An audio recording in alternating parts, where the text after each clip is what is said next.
Shalom, shalom, boa tarde. Hoje nós estamos no dia 31 de dezembro do ano 2020. Portanto, estamos no último dia do ano gregoriano 2020 e vamos adentrar daqui a poucas horas no dia 1º de janeiro do ano 2021. E pelo calendário pelo calendário judaico, hoje nós estamos no dia 16 do mês de Tevet, do ano 5781. Pela graça bendita de Hashem, estamos aí iniciando a tarde com a Torá, onde estamos aí todos os dias às 14 horas, com esse encontro, à tarde com a Torá, onde fazemos a nossa leitura diária, a chamada a Torá, bem como vamos lendo, estudando durante toda a semana a Parashá semanal. E a nossa Parashá desta semana é a 12ª, é a Parashá Vayeri, que significa aí ele viveu, e dessa forma nós estamos aí finalizando, até Shabat, até o próximo sábado, nós estaremos finalizando o primeiro livro da Torá, o primeiro dos 5 livros da Torá. No sábado estaremos então concluindo a leitura, o estudo do livro de Bereshit. E a partir então de domingo nós estaremos iniciando o segundo livro da Torá, Shemot, conhecido como Êxodo, mas a tradução literal é nomes. E vamos então à nossa gota de sabedoria, do nosso Rebbe Menachem Mendel. A nossa região está chovendo muitos raios e trovões no dia de hoje. Se porventura repentinamente cair o sinal, é sinal que a energia caiu. E se começar a travar constantemente aí a nossa live, vamos ser obrigados a encerrar, porque a nossa região está chovendo muito forte, muitos raios, muitos trovões. E qualquer coisa, então, vocês vejam essa questão aí, ok? O corte, travar e às vezes cair completamente sinal, é porque a nossa região está com fortes chuvas, trovões e relâmpagos, ok? A nossa gota de sabedoria de hoje, o Rebbe assim nos fala, qualquer momento, dizendo assim: em cada momento do tempo está o tempo todo. Afinal, a cada instante, quando o instante anterior e toda a sua história são anulados, ele tem de regenerar o cosmo inteiro, novamente a partir do nada. Portanto, ele deve renovar, junto com este momento, todo o seu passado e todo o tempo do começo ao fim. Se é assim, ele fez, o Eterno, ele fez de nós senhores de todo o tempo, num único momento, do presente, do futuro e do passado também. Aonde quer que dirijamos este momento agora, com ele fluirá a totalidade do tempo. Outra gota de sabedoria que nós tivemos essa semana, o nosso Rebbe Menachem Mendel, ele disse que um instante atrás, não importa o que você fez, isso se torna irrelevante. Nesta gota de sabedoria, qualquer momento, ele nos diz que cada momento do tempo está o tempo todo. Ou seja, o tempo que você está vivendo exatamente agora, ele é todo o seu tempo. O que passou é irrelevante. O que vem amanhã não pertence a nós, pertence ao Eterno. Ou seja, O momento do tempo em que você está vivendo agora significa que este é todo o seu tempo. Se porventura esse tempo que você está vivendo agora você deixar de viver, concluiu a sua missão, esse é todo o seu tempo. E todo esse tempo que nós vivemos exatamente agora, é isso que está contando diante do Eterno. Então esse tempo que nós estamos vivendo agora, que é todo o nosso tempo, nós precisamos viver para Ele. É isso que Ele quer nos dizer. Bem como, afinal, a cada instante, quando o instante anterior a um segundo atrás, e toda a sua história são anulados. O que passou já era. Por isso que fala que todo o instante que passou foi anulado. Ele tem de regenerar o eterno, ele tem de regenerar o cosmo inteiro, novamente a partir do nada. É interessante nós observarmos aqui que todo instante que passou já virou nada. E o próprio Criador, ele precisa a cada momento, exatamente neste momento, a cada momento, ele, o Criador, o Todo-Poderoso, o Todo-Misericordioso, ele precisa exatamente a partir do nada regenerar novamente todas as coisas. Por isso, ele precisa regenerar o cosmo inteiro, significa universo inteiro. Segundo os nossos sábios, fala exatamente dentro desse nível, que nós muitas vezes não nos apercebemos desta realidade. Todo instante que passou virou nada. E que o Criador, ele vê exatamente dessa forma em todo o cosmo, em todo o universo. Cada fração, milésimo de segundo que passou, virou nada. E ele precisa regenerar todo o cosmo a partir do nada, para que nós possamos continuar existindo e vendo. É interessante que os nossos sábios nos chamam a atenção de que nós não nos apercebemos dessa realidade. O instante que passou virou nada. E que ele, de forma tão espetacular, ele regenerou o cosmo. E parece simplesmente que nós estamos vivendo normalmente. Porque nós estamos vendo normalmente as coisas. Mas na verdade, estas coisas acontecendo exatamente a partir do Todo-Poderoso Deus, a regeneração de todas as coisas. Por isso, nós continuamos existindo, o universo continua existindo. Assim continuando, portanto, ele deve renovar, o Eterno Todo-Poderoso deve renovar, junto com este momento, todo o seu passado, todo o tempo do começo ao fim. Ele continua renovando.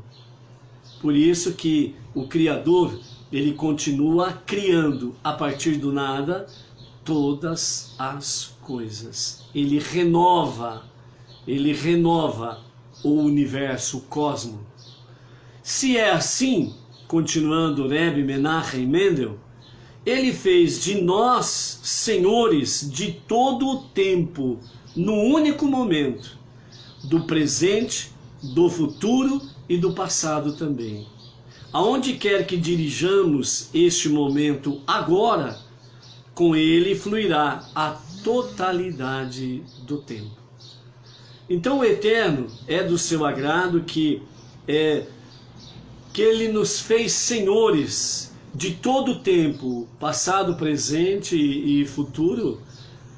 Dessa forma, este momento que nós estamos vivendo e que nos dirigimos, para esse momento agora, com ele fluirá a totalidade do tempo. Ou seja, o momento em que você está vivendo é a sua totalidade de tempo. E se essa é a sua totalidade de tempo, como você deve viver este tempo que está englobado o seu passado, o seu futuro e o seu presente? Todo esse tempo em que Ele, o Eterno, fez Senhor você, Ele fez você Senhor desse tempo, o que você faz dessa totalidade de tempo? Então, por isso, que nós possamos fazer de cada momento em que nós vivemos, que é todo o nosso tempo, que nós possamos viver à luz dos seus olhos, à luz da sua Torá, para andarmos na luz e dessa forma dissipando as trevas, dissipando a escuridão e levando cada vez mais a fé monoteísta à frente, a crença no único Deus, no único Salvador, aquele que não nasceu e nem morreu, aquele que é o infinito, o Ensof, e somente nessa conexão com Ele é que nós podemos estar conectados com a eternidade. Amém? Vamos para a nossa quinta aliá do dia de hoje. A nossa quinta aliá está no livro de Gênesis, Bereshit, capítulo 49, a partir do verso 19 até o verso 26. É a nossa quinta aliá, a quinta chamada à leitura da Torá semanal, e a nossa paraxá é a 12ª, Vairi, que significa e ele viveu. Então, com comentários de Rashi, a nossa quinta aliá assim nos diz. Nós estamos na continuidade das bênçãos do patriarca Yaakov para com os seus filhos. E nós estamos aqui agora, a 8ª tribo, ou 8º filho, em que Yaakov vai abençoar. Embora o próprio Gad talvez seja fraco, seus descendentes serão valentes. Tropas marcharão da tribo de Gad e voltarão por seus mesmos caminhos, depois de vencer os seus inimigos, sem sofrer nenhuma baixa. Essa profecia se realizou com os homens da tribo de Gad, que depois de tomarem posse de sua herança, ao leste do rio Iarden, Jordão, acompanharam as outras tribos à margem ocidental e as ajudaram a conquistar e colonizar seus territórios, só retornando às suas próprias terras depois disso. Nono filho, nona tribo. Depois da tribo de Asher, do território da tribo de Asher, provirão os alimentos mais deliciosos, porque sua terra será abençoada com muitas oliveiras, cujo azeite se utilizará no preparo de comida. Portanto, essa tribo fornecerá as iguarias do rei. 10ª tribo, 10º filho. O fruto nascido no território da tribo de Naftali amadurecerá tão velozmente quanto um veado solto. Por isso, a tribo de Naftali será aquela que dedica palavras de louvor e agradecimento a Deus. Quando chegar a hora de guerrear, a tribo de Naftali correrá para travar batalha tão velozmente quanto um veado solto, porque por essa ajuda decisiva no combate, o comandante do exército será aquele que dedica palavras de louvor e agradecimento a Deus. Essa profecia se concretizou quando 10.000 homens da tribo de Naftali rapidamente atenderam ao chamado de Débora e Baraque para contra Sisra, e Débora compôs um cântico de louvor depois que a batalha foi vencida. Está lá no livro de Juízes, capítulo 4. Mesmo o próprio Naftali se revelará tão ligeiro quanto um veado solto, oferecendo belas palavras, tão logo surja a necessidade. Essa profecia se cumpriu quando os filhos de Jacob, chegando a Hebrom para sepultá-lo, enviaram Naphtali para buscar a escritura de propriedade da gruta de Marpelá, como será revelado mais lá na frente, lá no capítulo 50, que nós vamos ver isso. Verso 22, a 11ª tribo, Iosif, é o 11º filho. Iosif é um homem encantador ao olho. Sei que as moças egípcias costumavam andar ao longo da muralha para fitar a sua beleza. Quando encontrei meu irmão Esav, Iosif colocou-se na frente de Rachel, a sua mãe, e ergueu-se à altura máxima para protegê-la do olho cobiçoso de Esaú. Como recompensa por ter se erguido à sua máxima altura para proteger a sua mãe, ele ergueu-se à grandeza como vice-rei do Egito. Assim seu encanto tornou-se conhecido, e sempre que ele saía para supervisionar os negócios do país, as moças egípcias costumavam andar ao longo da muralha para fitar a sua beleza. A descendência de Iosif será tão fértil quanto uma videira plantada junto a uma fonte. Será tão fértil que duas tribos, ambas comparáveis em tamanho às outras tribos, provirão dela. No entanto, será imune ao olho mau. Os irmãos de Iosif amargaram sua vida e tornaram-se seus agressores. Eles odiaram-no. Embora fossem seus irmãos, destinados a dividir minha propriedade com ele, zombando dele com suas línguas afiadas como flechas. Potifera e sua mulher amarguraram a sua vida também, acusando-o falsamente e encarcerando-o. Sua profecia a respeito de seus irmãos realizou-se porque ele confiou na força de Deus. Seu poder estabeleceu-se oficialmente quando adornaram um dos braços de suas mãos com o anel de ouro do faraó, por ação de Deus, o poderoso de Jacob, que sustenta o povo de Israel.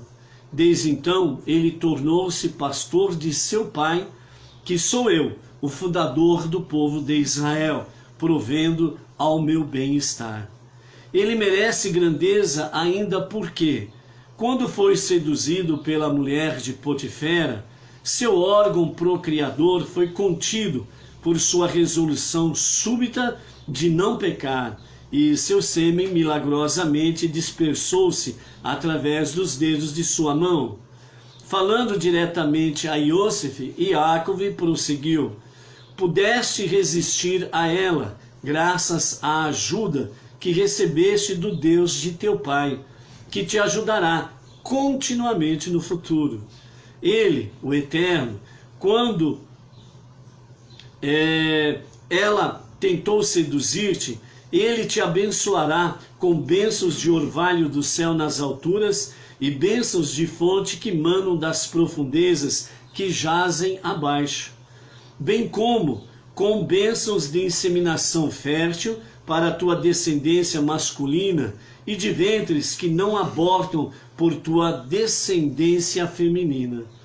As bênçãos concedidas por Deus a mim, teu pai, excederam as bênçãos que ele concedeu a meus antepassados. Por enquanto, Deus só abençoou Abraão para que herdasse a terra de Israel, e depois repetiu a mesma bênção para Isaac. Ele, o Eterno, me abençoou para que eu me espalhasse além de suas fronteiras, até os limites extremos dos montes eternos.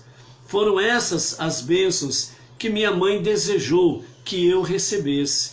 Que essas bênçãos repousem sobre a cabeça de Iosif, sobre a cabeça daquele que foi separado dos seus irmãos. E aqui então nós encerramos a nossa quinta aliá, né? E amanhã nós vamos dar continuidade, né, às bênçãos, né, que temos aí pela frente. Teremos aí a bênção de Beniamim, que é o 12º filho, e nós teremos aí também a respeito da morte de Iacov, né? Aí vamos ver, né, o que acontece depois da morte de Iacov, o relacionamento entre Iosef e os seus irmãos, e nós vamos aí chegar realmente às consequências da morte de Iacov, e com isso daí nós vamos então chegar também nos aproximando aí dos momentos em que antecedem a morte de Iosef. A morte de Iosef nós veremos na 7ª aliá, portanto no Shabat, ok? Alguns comentários a mais com referência às bênçãos que Iacov trouxe para com os seus 12 filhos, as 12 tribos representadas aqui, né? Nós temos diante de nós realmente, segundo os nossos sábios, que as bênçãos, né, para com as 12 tribos de Israel, na realidade é um projeto para a vida, e essas bênçãos têm muito a nos ensinar. Cada uma das 12 tribos, reflete um caminho singular na vida, como nos diz o versículo da conclusão das bênçãos que nós veremos amanhã, no capítulo 49 ainda, verso 28, que nos fala que todas essas bênçãos são as 12 tribos de Israel, cada qual segundo sua bênção, ele as abençoou. Qual o significado das palavras cada qual sua bênção, ou melhor, cada qual segundo sua bênção, ele as abençoou? Então, portanto, qual é o significado cada qual segundo sua bênção? Primeiramente, nós precisamos aprender o que significa bênção no termo exato hebraico, né? Então, segundo os nossos sábios, a bênção no hebraico significa também atrair, que no hebraico é hamishocho, que vem do radical mavrir. Cada uma das tribos de sua jornada particular, sua energia específica que deve se manifestar neste mundo. Então, cada qual segundo sua bênção, ou seja, cada qual segundo aquilo que deve se atrair segundo a sua jornada particular, né? Então, a tribo de Levi, especificamente a tribo de Kohanim, de sacerdotes. Então, a bênção para Levi, ela é especificamente segundo a sua particularidade. Por exemplo, a tribo de Isahar, que também é dedicada aos estudos de Torá, né? Então essa tribo de Isahar, ela tem bênçãos particular segundo a sua peculiaridade em estudar Torá para ensinar os demais, e ao mesmo tempo ela é abençoada para que nos tempos de guerras eles também possam se armar e ir para a batalha. Não é o mesmo que acontece com a tribo de Levi. A tribo de Levi, ela não é para ir à batalha em hipótese nenhuma. Ela pode até ir junto com o exército ao campo de batalha, mas eles estarão na retaguarda, estarão ali fazendo preces e bênçãos para que o exército de Israel seja vencedor, protegido, né? E que tenha o menor número possível de baixas. E esse efeito você pode contemplar na história, através dos milênios, na vida de Israel. Por mais numerosos que os seus inimigos fossem, ou são, as baixas para com Israel sempre são muito, graças a Deus, muito inferiores à dos seus inimigos, né? Então é isso que quer dizer aqui, cada qual segundo suas bênçãos ele as abençoou, certo? Então, na verdade, os nossos sábios ensinam que o Mar Vermelho se abriu em 12 trilhas. Nós temos lá, se não me falha a memória, parece que é o Salmo 146, que fala que o mar se abriu em 12 caminhos, em 12 túneis. Cada tribo passou por um túnel. Isso significa, segundo os nossos sábios, que conforme o mar se abriu de forma de ter 12 trilhas, 12 caminhos, proporcionando um caminho separado para cada uma das 12 tribos. Para entender essas 12 trilhas, nós também devemos estudar as diferentes maneiras que as tribos são descritas na Torá. Encontramos 3 descrições para as tribos. Primeiro, quando elas são nomeadas pelas suas mães. Nós vemos aí, né, o capítulo 29, verso 30 de Bereshit, e o capítulo 35, verso 18 de Bereshit, as mães dando o nome aos seus filhos, certo? Então, essa é a primeira descrição. Então, cada tribo ou cada filho recebeu um nome com um significado particular por uma razão específica daquele momento.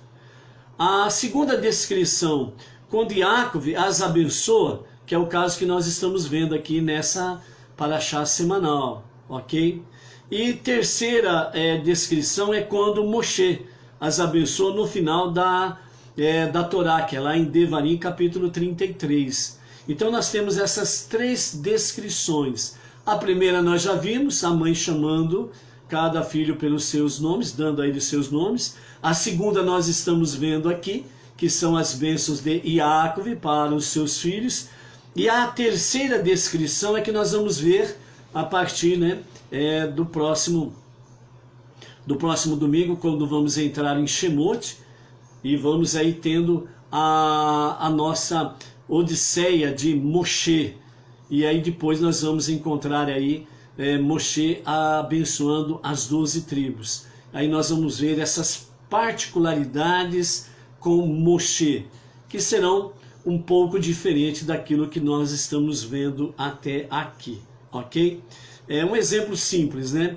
Nós estamos vendo aqui que nos 12 filhos, Yosef é abençoado.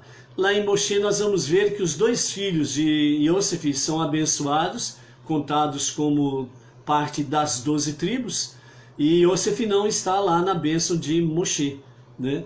Porque os 2 filhos de Yosef, né, Efraim e Menashe, estão contados lá, né? Então são coisas peculiares e que têm uma grande elevação, e sem sombra de dúvidas, com isso vem grandes bênçãos também, ok?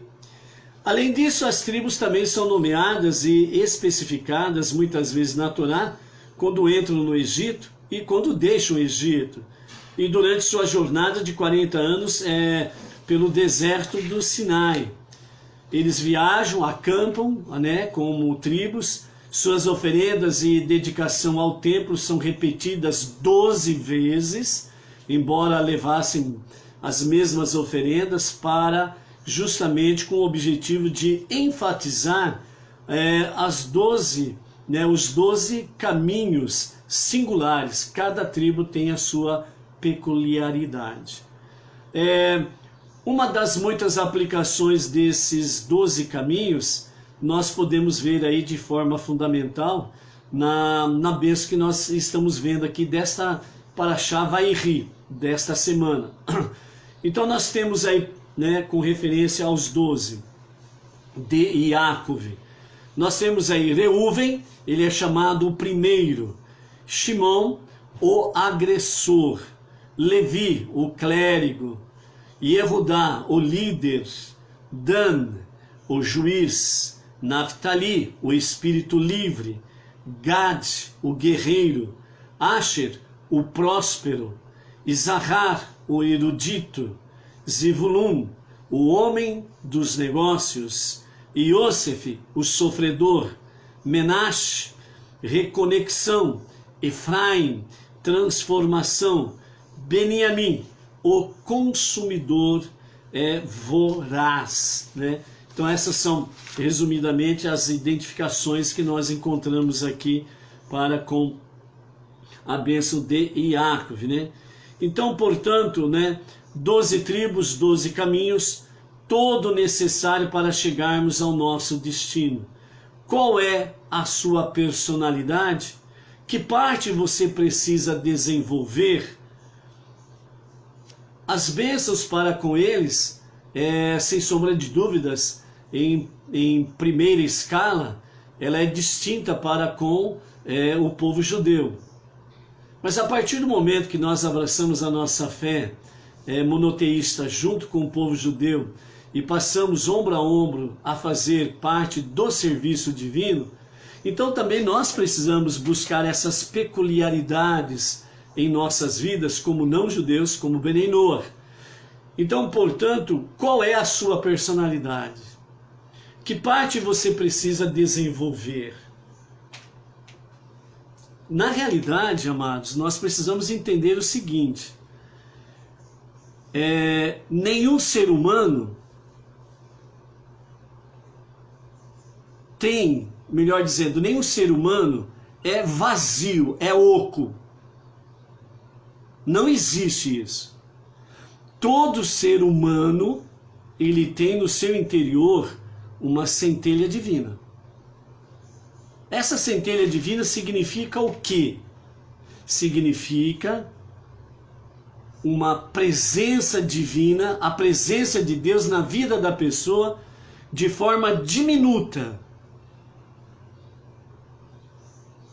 Por isso chama-se centelha divina. Uma pequena presença de Deus no íntimo, mais íntimo do ser humano. Nós recebemos do Criador duas almas, a alma divina e a alma animal. Esta alma divina e esta alma animal, apesar de nós identificarmos como duas, na realidade ela é uma em nós. Esta fusão depende de nós. Porque precisa ter essa fusão entre a alma divina e a alma animal. No Shabat, com a permissão de Hashem, nós vamos aí ver por que é a pergunta que nos traz na nossa meditação, na nossa reflexão que vamos fazer no Shabat.